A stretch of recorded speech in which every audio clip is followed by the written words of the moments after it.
Hello, I'm ibxtoycat, and this is my Let's Play house. It is iconic, it is a big part of this world, and recently, and by that I mean a couple of years ago, I worked on a fun project that was a part of this to go into the basement of this house and dig it out entirely, and then at the very bottom of this very huge hole in my basement, do you know what we decided to build? I think it was something quite fun, because it was a copy of my Let's Play house in the basement of my Let's Play house. This was something I just finished yesterday. It takes a lot of brick and a lot of destruction of lava, as you can perhaps tell, to get this done. But you know what? As soon as I finished it, an idea sprung to mind that was just too insane to ignore. Because what if we took the replica of the house that we've just built with the basement, which is just a replica right now, and take advantage of the height limit, which is raised since then, and dig into that basement, having another basement below this one here. That seems ridiculous, and truthfully it is, right? There's no sane way to defend this. But today, you will watch the entire project from start to finish. It's gonna be a lot of fun. I have been preparing for this for quite some time because it takes a lot of bricks to do something like this. And so do you know what I have? I've got this shulker box right here. I'll be putting it in my house right over in this lovely corner to match where I keep the shulker boxes in my existing house. And inside of it, you'll find lots and lots and lots of bricks, which I can combine together to make these bricks, which I can then use to make up the spaces. It's a big project, it's a big doing, but it's one that needs a doing, and so that is precisely what we'll be going through today. Come along for the journey, why don't you? Because it's gonna be a long one. Hope you've got a drink and a snack. I definitely got both of those things covered. But yeah, today is going to be a very big build project, and honestly, some days you need one of these in your life. You need a lot of things, you know, go wrong or go poorly, and all that can bring it back, all that can bring the world under your control is if you get to a big destruction project, and that is precisely what we're doing. Also, I'm once again being paid to watch a cat play a game. You know, I'm very excited for you. I guess ultimately, if you go multiple levels, I can see my screen right now, and so one of my job duties is to make sure that I am streaming correctly, and so maybe I am too. Also, yeah, I hope that everyone is ready and excited, because it is going to be a bit of a long one. We have to dig this big, I think 11 by 11 space all the way down to bedrock. You know, because obviously we need to go down to the new bedrock layer, which means digging through existing caves and tunnels while having very damaged tools. I haven't gone for a big experience trek on that yet. And then we're going to have to make a whole new house in that cavern. I have been considering like fun options of laying out this house with regards to the beacon, and I've kind of decided that yeah, that would make the most sense, but unless I do any massive build projects down here, I don't really need to. Anyway, Xavier is excited for the long stream. Good to see you, Xavier. Hope you're doing wonderfully today. I'm very excited personally because I really love you know, like one of my problems is I have ambitions in my heart that are bigger than my time often, and what that leads to is this kind of like half unfinished project, which, you know, sometimes drags you down when you got a lot of those. I don't mind it personally, I can always come back to something, but I think a lot of people get confused and lost when you do stuff like that, and so I like this as a way to you know, like a perfectly reasonably sized goal. In 2.5 hours, tops, I hope I'm not wrong about that one. You know what, we'll see where we end up, but in 2.5 hours tops, we'll be exactly here, and everything will be wonderful. So first things first, we're gonna go down to bedrock here, and just make a big old scaffolding pile, because I do think that if I do that, I'll be able to save myself the ladder until I absolutely need it. Something that could be important. And also, I'll see if there's like oh, there's a big cave. See, this is incredible. This is a big boon for a project like this. This is why people do archaeological digs before real digs all the time. But look at that. Oh, I've been in this cave. I've torched it up already. But yeah, having a big cave like this, very, very handy. It's which you're going to dig right through it. It might seem like we're going to get hurt this way, but trust me when I say that absolutely nothing will happen. And then we'll dig down some more. And we'll go right back to the old system until we get close to bedrock, or at least close to where I will run out of scaffolding, which might be fairly soon, actually. So here we go. We're down pretty low. Let's stack up a big old pile of scaffolding now. So, yeah, you'll be pleased to hear something in the DM, says Abid Islam. Oh, exciting. I am very excited to hear it. Had a so-so day, but did some tasks today on time, so I feel better. Yeah, it's crazy how much of, you know, being a human depends on, like, feeling like you are doing something important. But also, when you think about it a bit further, it's like, actually, I guess it makes sense that on a species survival level, if we were all happy with not doing things all of the time, then we probably wouldn't function very well. Or maybe we would. Maybe we'd be much bigger, better, happier. But all I know is I will be mining until the day I die. So yeah, I'm excited to check what the DM message is. Also, Wapney, I am making a third brick house. Do you have trouble persisting at and finishing the details of projects, Toycat, says Miss Pathfinder Driver Lady? I have the stereotypical thing. I think people often attribute it weirdly enough, attribute it to like artists, right? But I think there's probably more ways you could attribute it. But I do have this persistent problem of there are lots of very, very fun ideas in the world, and the amount of time and effort it takes to follow through is a lot higher than the amount of time it takes to come up with something. But yeah, I think the world kind of consists of people who are good at keeping things going and people who are good at creating the new thing. A lot of people pretend that one of those is way more important than the other, but I would disagree personally. I would say that you kind of need both for a happy, functioning society. So now I'm going to make myself a set of sticks, and I'm going to use those sticks to make some ladders, just so I don't have to do what I'm doing right now with this random floating block, etc., etc. This can go all the way down to there, where it connects to the scaffolding, and boom, problem solved. So now we can dig all the blocks around very, very happily and wonderfully. So yeah, this tunnel right here, I'm gonna do every like 5 blocks down, just a torch on each of the 4 sides. This is slightly offset, so I can do it there, and then over there, and then one more over there, making sure that all 4 torches face each other. Should be an easy enough task. And then we dig around it until we're good. So, yeah, I think that I help people live healthy, full lives now. I feel useful. It's an interesting characteristic of one that really like warms my heart. That we like to feel like we're doing something good in the world. Even really bad people. I encountered recently, literally yesterday, just on the train home. There were like 3 people who just jumped on the train, and their whole thing was like kicking people out of their seats. They were like, oh, I want this seat now, why aren't you taking it? And one of the guys, like, because someone wasn't giving up on him, he just kept pretending to throw up, but like really badly. It's like he didn't understand what the idea of throwing up was. He's like, anyway, so he was just like trying to ruin someone's day so he could get a seat, basically. And when the guy confronted him on it, because he was American, he was built on confrontation apparently. The guy just goes, no, it's very normal. You're meant to give up your seat when someone asks you for it. You know, this is like a healthy guy in his like young 30s. Yeah, he was acting like a teenager, but he was in his late 30s or something. And I was like, oh wow, even like doing something that most people look at and say, oh yeah, that's awful. You're not like, you would know that you weren't doing well while you're doing it. You need to be convinced that you're doing something good. You know, he's helping to enforce the social norms, and he just so happens to get something out of it. I don't know. I think the idea of like people having all sorts of weird motives is something you'll notice a lot in life. Also, Toycat, first time catching a stream in a while. I've missed them, says Jeff Watkins. I feel like, am I imagining it, Jeff, or did I see you the stream before last? Or maybe even in my mind it was yesterday, but I feel like it must have been that one. It's good to see you, Jeff. How are you doing? I'm doing wonderfully myself. I'm really excited for this project because it's one of those things that I'm going to forget about for multiple weeks at a time, and then every time I discover it again, it's going to bring me joy. And sometimes, you know, you get to bring yourself some joy. Was this Jeff, says Jeff Shannon. Oh my god, I've got 2 Jeffs. What are the odds of that? How many people in the world are named Jeff? Thank you, Jeff Shannon, for not being offended that I confused you with the other Jeff there.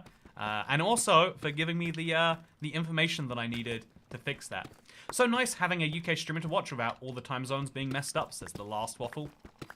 I think there's this very compelling stat that you'll learn if you run a gaming channel. It's true for every gaming channel I've ever compared stats with.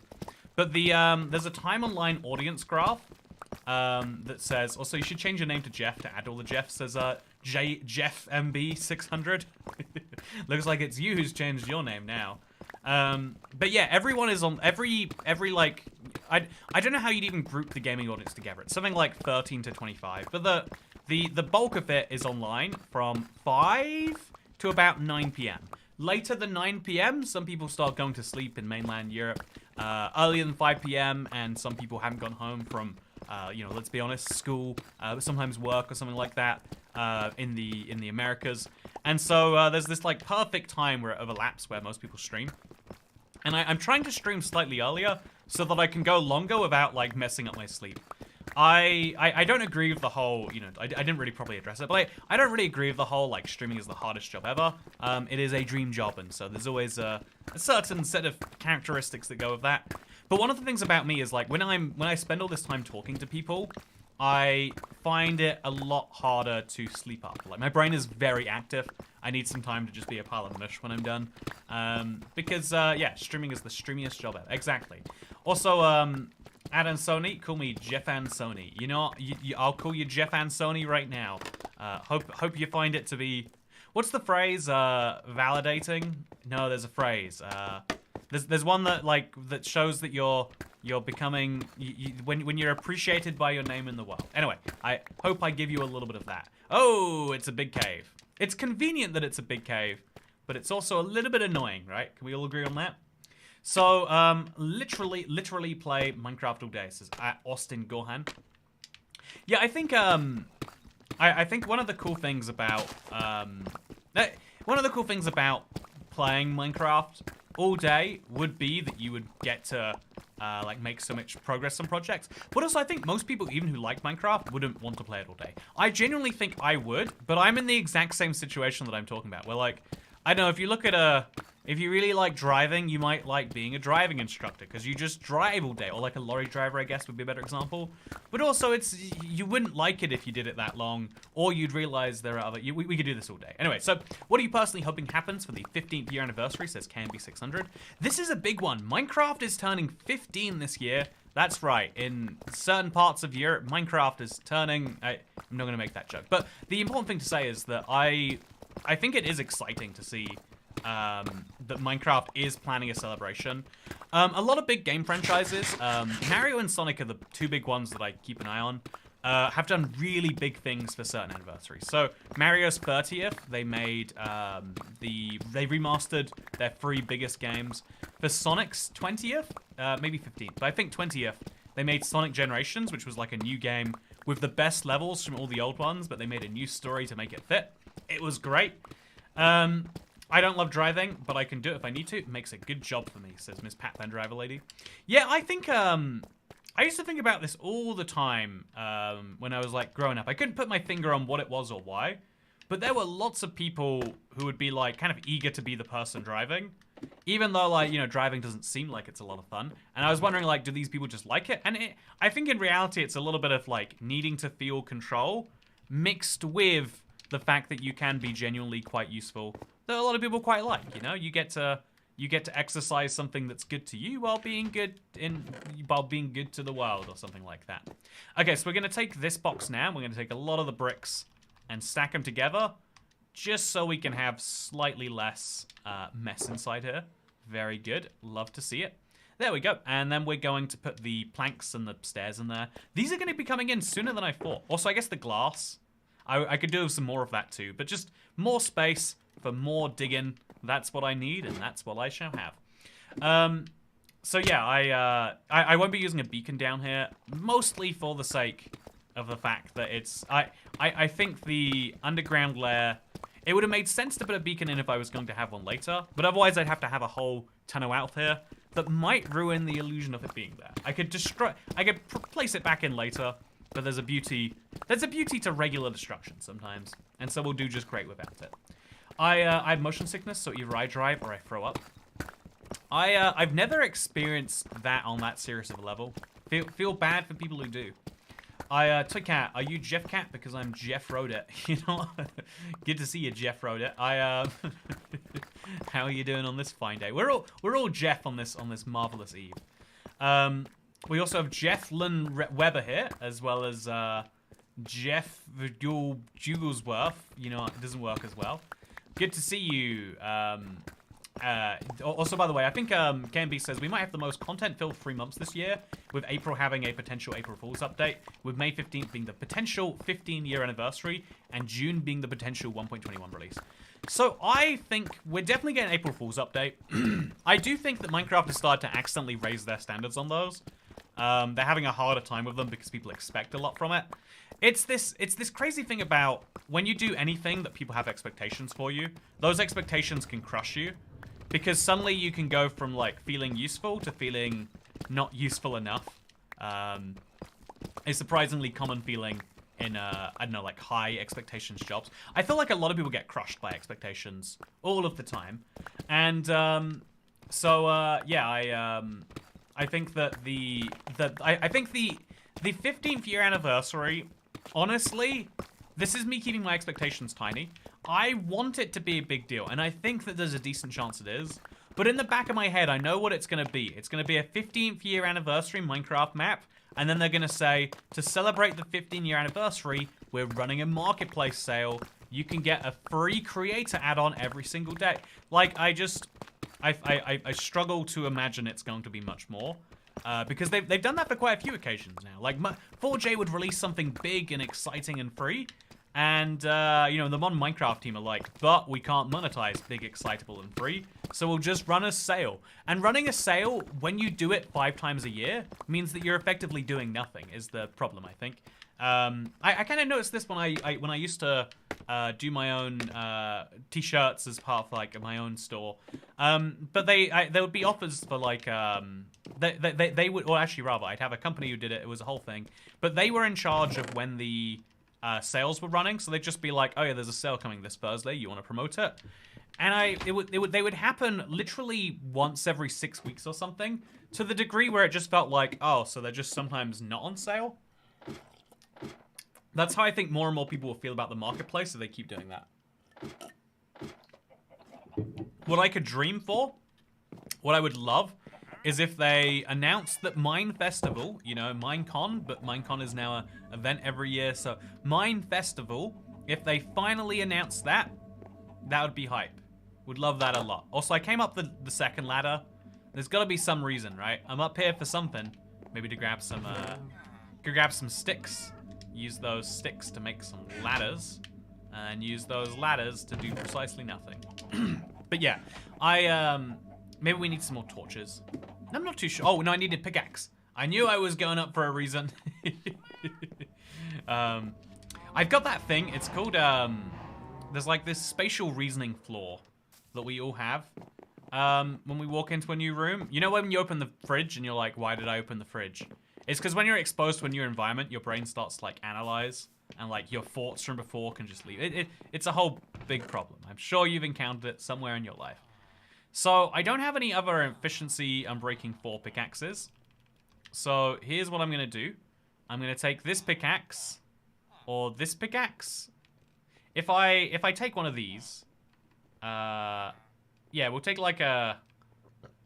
You know, they're all pretty darn broken right now. So, we'll take some of these, combine them together, as we should do. Yeah, let's finally just get around to repairing our pickaxes together. This gives me efficiency Unbreaking, which I immediately threw on the ground by accident. That's fine. Then we'll take that and another efficiency-free pickaxe, which is broken, which I have right here. And then we'll combine those together. Oh, that's the wrong pickaxe, but it's fine. This one and that one. That costs 3. And then I combine this with my latest one, and wow, with just a few pickaxes and a series of experience levels, I've got efficiency and Unbreak. That was not worth it. I can see how people would look at that and say, why did you go through that? To be entirely frank with you. But yeah, I've got Fortune in here, I've got a lot of Unbreaking, but I am slowly running out of the diamond pickaxes. So soon I might just go ahead and make a ton of netherite pickaxes. Threshold effect. It's called the threshold effect. When you go through the threshold from one environment to the other, your brain immediately goes through something else. Anyway, so the marketplace has bundles that give you mine coins along with certain pieces of content. Yeah, I made a video about that. Like, it was like the marketplace basically gives you this for free. And so people like criticize the maps, but it's like, yeah, if you were buying mine coins anyway, this would be they're paying you to take the Angry Birds map. I think they still have that. Just use mending, bruh. Mending only works if you have a serious source of experience, and I am still a holdout. Oh, that was good. I am still one of those remaining holdouts from making like a large-scale XP farm. I don't think they really work that great on Bedrock to begin with, like the best of XP farms. Okay, we're good. But yeah, XP farms on Bedrock are like kind of questionable to begin with, and it's not something that's excited me in a while. I might get around to doing it one day. I might love the idea of farming, but I think the fun in Minecraft is in working on the other projects. For me, I didn't even use an XP farm when I started using mending. I just used a blaze spawner.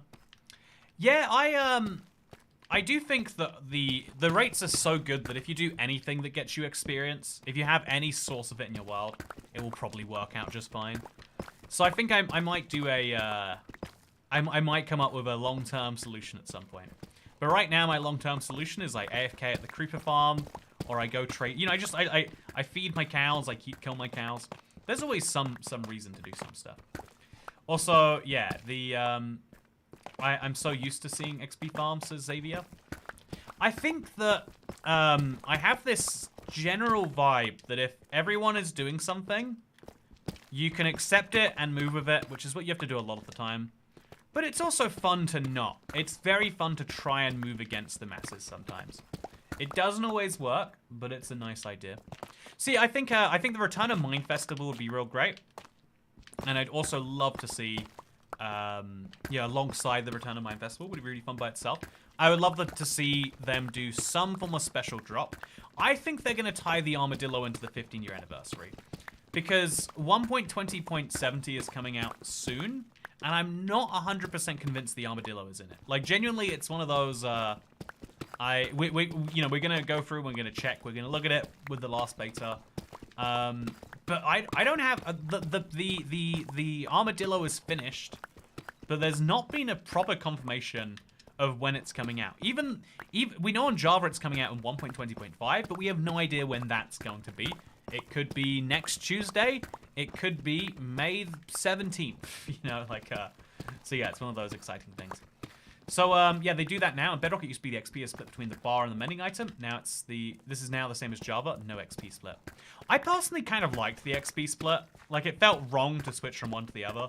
There's a lot of Bedrock things where, because they've waited years to fix them, it just feels weird and wrong, and like they changed something kind of negatively. But that is the nature of parity. If it takes you too many years to achieve, is like, well, now we're at this point.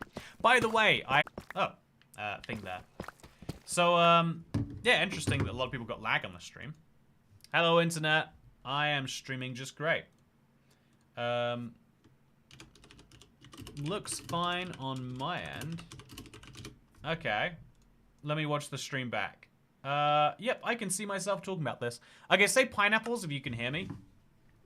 If the stream is going fine, say pineapples. I'm gonna look at the stats. It is so yeah, it's not a... It's a YouTube itself issue, I believe, because there was no drop in the quality on my end. Sorry about the lag. It's very fun that happens.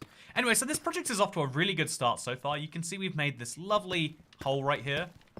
Definitely a reminder that you kind of need to. It's almost, you know, this is basically the Minecraft is the video game version of doing DIY.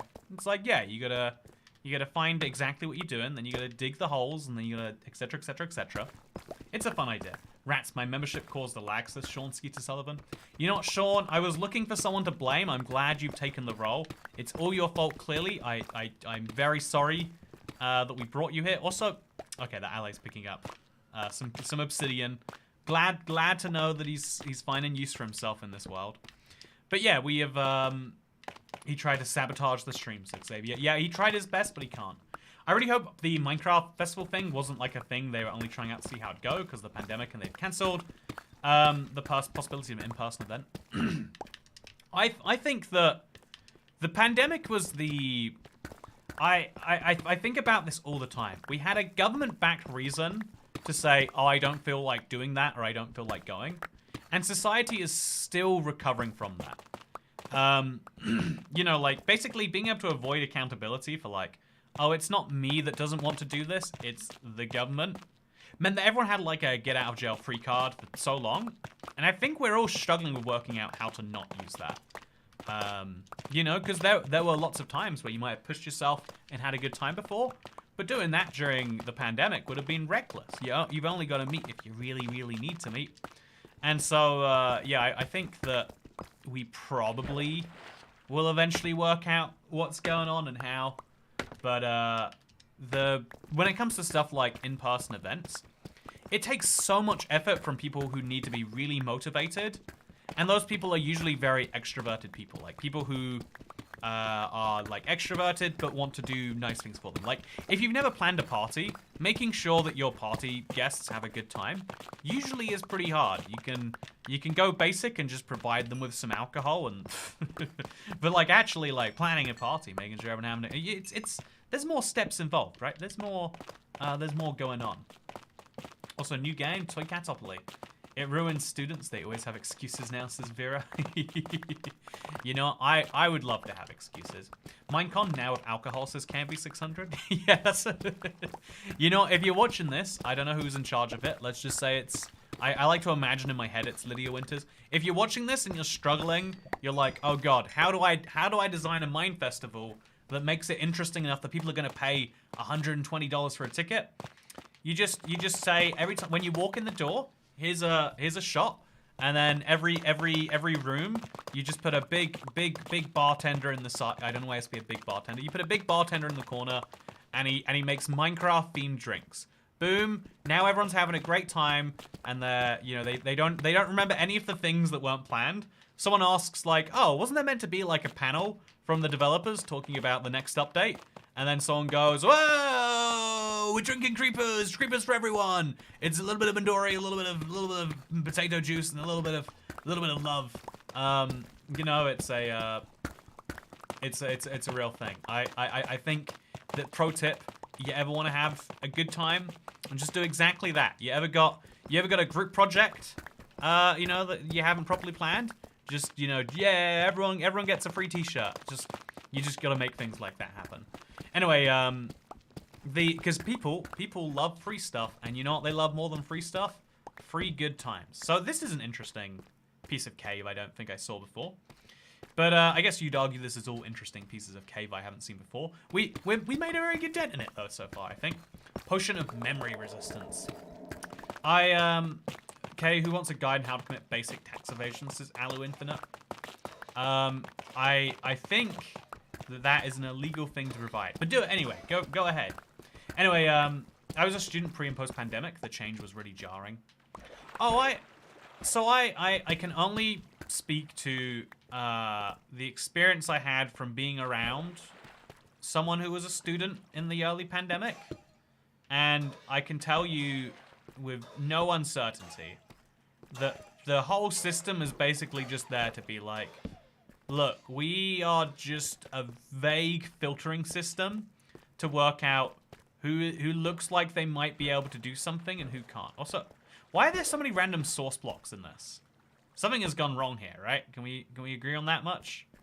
Very strange. Anyway, now that's just dementia. Okay, so I got some... oh, I see why Deshi had to DM me earlier. Okay, so I have something exciting that I've just learned about that I was not meant to learn about, but it sounds very good. Yeah, I'm gonna see when I can learn about this. Okay, internet. I'm sorry. This is the worst content for a live show. Like, oh, I'm gonna quickly learn about a thing that I can't share. But yeah, that's exciting. Yeah, that's a thing, huh? That's okay. When's this? Oh, yeah, I need to know. That's Blink of Minecraft 1.21 is releasing today. So yeah, if you don't know, one of the things I had some marketplace partners like actively like basically call for my head, be like, oh, this, you know, like try to get me in some trouble basically when I made the video about Minecraft add-ons coming to the game, based on the fact that, you know, like I explicitly just mentioned here's what they've got going on. The video was all about the thing that was in the beta, because that was my first like learning about it in any sense of the word. But apparently marketplace partners had known about it for months. And so I thought it was really interesting that like some people are like, but you're sharing information even if you found it elsewhere. It's a it was like it's an annoying thing, but I think it's there are some people who do take issue with the idea of like, well, you know, like how can you cover a map fairly while also making the maps? And there's a, you know, I think those people should watch my review of my own map. I absolutely tore apart the Let's Play World. One of my favorite videos, in fact. But it was a real rough, weird thing. Like, I think no one likes feeling like the world's against you, but it sucks when it feels like a lot of people who are meant to be like, I don't know, like colleagues or whatever are doing the same thing. But, so yeah, I learned about something just now, because of that, and just in general, I try not to learn about too many of the weird secret things in the marketplace. And it means that sometimes I make wrong predictions that sure I could have been right about if I'd have learned about it. But yeah, anyway, so I learned about something just now, and I'm going to be like, okay, I cannot let that affect how I talk about that thing in the future. But boy, is it exciting. Now we know it's part of the marketplace, as Xavier. It's not related, you know. It's just that for whatever reason, if a Minecraft feature can affect a marketplace world, like so the add-ons, for example, that was very marketplace related. But there's a lot of things too, like if they were adding, you know, armadillos to the game tomorrow.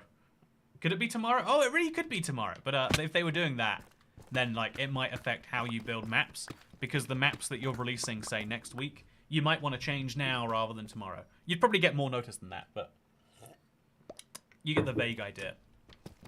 Anyway, we'll find out when we're meant to. Yeah, it sounds like it's pretty soon.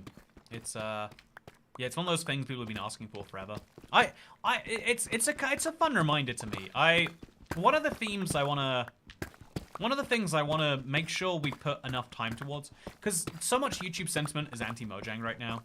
I think it's fair to be, I would say my viewpoint on everything, if you want to know my overarching philosophy on life, it's to be skeptical. Humans are really good at overpromising and really good at because, you know, you're excited about projects, you want to announce it when it's fresh. But announcing a project removes some of the need to do a project, which is a whole big problem for a lot of people. And so, yeah, I think you should be skeptical of what people say they're going to do compared to what they do, unless they've got a really good track record. And so that's something I've always been saying in my videos, like, oh yeah, well, you know, like, they say this, but they said this before and this happened. But also, I think now we've got to a point where, like, all people do is criticize Mojang, even when they do great things. And so it's important to have a discussion at some point about, like, no, actually, blind criticism of Mojang is so much worse than blind faith. At least the blind faith motivates developers and makes them want to do things. Anyway, so yeah, I'm very excited. So, are you drinking out of a gold toilet? Says Toby Simmons. Are you implying that's a weird thing to do? Are your toilets made out of silver or something? Anyway, another Jeff. You know, okay, it's there are too many Jeffs in the world. It's actually Mojang announcing that we're gonna cull the Jeffs. It's gonna be great. Anyway, you should make an add-on. If so, what would you add? Says PokeJ223. So there's two add-ons I would really like to make. One of them would be making Minecraft much harder, and one of them would be adding more structures. I don't know if you can make either of those right now. You know, honestly, so this is how little I know about the add-ons, even though I officially learned about it months ago if I wanted to. You know, like the documentation is there, but apparently I don't even know if I can make add-ons. Like, I own a marketplace team. I don't know if we're allowed to make add-ons. I think it's good to delegate those responsibilities so that I can focus on the thing that matters, which is this YouTube channel. I like making maps, that matters. But the politics between all the map makers, it's just exhausting. It's like, some of them are like teenage girls over there looking for like, I think you did something wrong. We're at peak Jeff right here. By the way, good to see you, Jeff. How you doing? You having a good day? We've got Jeff Watkins, Jeff Shannon, and Jeff. You know, it's crazy. It's impossible. But yeah, I think it's a good thing to say. So, I think I want to really reiterate here that my biggest priority is making informative videos. And I think you make genuinely better videos when you can react to what's actually out there. If you learned about it a few days ahead of time, that might be great. But now I'm terrified. Now I know what's going on. Also, according to Toycat's spontaneous accents, teenage girls sound like Forrest Gump. That wasn't Forrest Gump. This is not what Forrest Gump sounds like. This is a teenage girl. I think you'll find. Yeah, no, it's a whole thing. So I appreciated, by the way, the response to my Love Lost in Minecraft video. I'm glad it helped a lot of people. And it is, I am being very serious when I say, in response to that I realize how important the Let's Play world is for a lot of people. It sounds dumb, but it really is one of the kind of takeaways from it. And so, I want to say, hey, you know what, speaking of wanting to say, Honking Goose, you know what, Honking Goose, did you know if you tip $10 US, or your regional equivalent, it does text-to-speech, and so we could hear honk, honk, honk, honk, honk, honk, honk, honk, honk. But it's good to see you, Honking Goose. Also, as long as it's not Jeff with the love couch hat on. Oh, Jeff with the love couch hat on. I have a lot to say about that. Also, Toycat the Texan. So, yeah, as you can see, we're now getting to the point where my entire stack of scaffolding is not enough to keep this, contained is the word I'm going for. So that's a good sign. And so now we've got to layer 47. I think we're very, very close to the bottom of this altogether. So I'm gonna mine everything here in one big set. And then everything a layer below that in one big set. And then we'll see what this eventually creates. I think that the current big exciting thing in Minecraft, for me at least, would be a mine festival. But I see how, like, a second, to finalize that question, second place could be, yeah, we're doing something fun and big with the next update. Or it could just be like, oh yeah, here's the scoop. Actually, I think another Minecraft game announcement is very likely. Yeah, those are the top ones. If they take the bottom layer down to minus 128, will it be by adding very deep slate? I think Minecraft is missing a golden opportunity to increase the height limit again. I think that the caves that Minecraft have right now, like going down to minus 64 means that they can basically keep adding minus layers, right? I don't think that's a bad thing. I think in like 5 years when we have better computers or better phones and everything else, I think that'd be a really fun idea. Okay, so now we're gonna dig this way. And we're gonna dig back this way. And we're gonna pray there's no lava there, because if there is, I'm absolutely screwed. Gonna mine some lapis. Gonna mine lots and lots of lapis, in fact. And we're gonna work out what the base layer of this world is that we can actually build at, because then we're gonna measure up from there to see other stuff. Okay, so there we go. Good to go. I've got a lot of deep slate I need to get rid of, and a lot of torches I'd like to come back with. So here's my plan. And I'm going to do both those things at the same time. And also I'm going to get some more sticks because I need to make a lot more ladders. Hey! Hong Kong, Hong Kong, Hong Kong, Hong Kong, Hong Kong, Hong Kong, Hong Kong. It's a goose. Hong Kong, Hong Kong, Hong Kong, Hong Kong, Hong Kong, Hong Kong, Hong Kong, Hong Kong, Hong Kong, Hong Kong. Thank you for all the honks, Honking Goose. You did copy paste a lot of those hons in there, but you know what? That made the honk feel a lot more realistic. So chat, give a honk for the Honking Goose. Honk, honk, honk, honk, honk, honk, honk, honk, honk, honk, honk, honk, honk, honk, honk. You know, it's crazy how he's saying what we're all thinking. You know, it's crazy the ability they have to do that. Okay, so now we're gonna put our raw iron in there and our redstone in there. And then our gold in here too, I guess. There we go. Lovely. Good to see. So now I have to climb out of this ladder too. You know, there's a lot of ladders to go in and out of. But so this is layer 3. At layer 3, there was quite a bit of bedrock. So I'll probably layer at minus 60. And then if we climb up the ladder, we'll be able to see that, like, say 12 blocks above that. Yeah, this is minus 15. So that's 12 blocks above is what we did the ceiling here. We'll go like 15 blocks above that. So at minus 45, we'll start destroying the whole layer in a box that's about 3 times as big as the last one. Let's go. What's the next house under the underhouse going to be made out of? Says Toby Pig 123.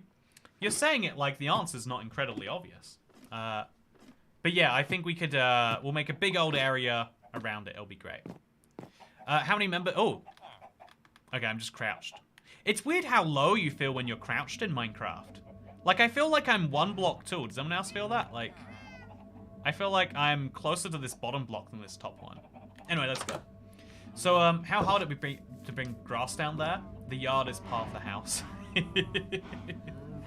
You know, I guess you're right. Maybe we should have that house come down to here. It would be fun if you go a little bit, if you go a step further and recreate like the stairs in front of the house too and everything. Okay, so the stairs add, hypothetically, 63 up to 70. So instead of going down to minus 45, we'd go up to minus 38. And then we could have the stairs. We could put some water here. This is a bad idea. But I like it. And then we'd have to spawn like here. But you'd really want it to be like there. And then you'd have this be way over there.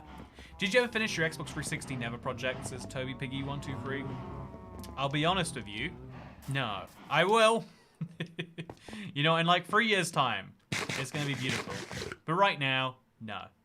The inevitable result of this is that your entire world will be recreated underground. Yeah, eventually, you just get to the point where there's a whole underworld down there. Procrastination, says the furry. Aren't we all guilty of a little bit of procrastination? But, yeah, I think, I have a, you know, procrastination is when you don't have much money or attention span. Anyway, so the important thing to say now is I have a sentimental drink here, Internet. Would you like to hear my story that might be incriminating about it? I'm pretty sure not. So like, the same week that my mother died, when she was alive, I used to go to her house a lot, and also Sal, thank you for the £4.20 tip. Love a good. You know that I will blaze your tip on, I don't know, bubble tea or something. Anyway, why do I have a hole here? What is the purpose of this hole? Is it important in any way, or, you know, I'll just put that back. Pretend that didn't happen. And then we'll grab as many sticks as we can get our hands on reasonably. Anyway, so Internet, when my mother was alive, she is not anymore, as a key part of the story. Something I'd do whenever I went round to her house is I'd take a bit of food from the fridge. It's a little bit of a joking play on the whole, like, oh yeah, your parents always feed you when you go around theirs. I think that's an immigrant thing, but I definitely had that in some part in my relationship. And so, oh man, this is too full. How is it always so full? I've really got to work out a better use for all these sticks, because I've got so many bamboo blocks. You know, should we just sit here and craft for a little bit? We should sit here and just get the crafting done. But we're going to use those sticks to make all the ladders in the world. Just too many ladders. And then make too many torches.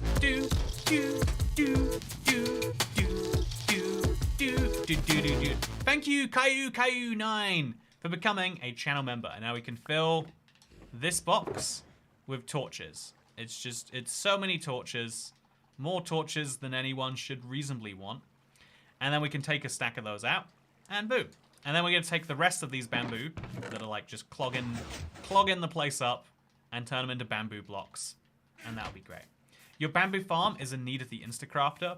Yeah, funnily enough, Fred Derp, you are right. This is something that will help me out in this one particular case.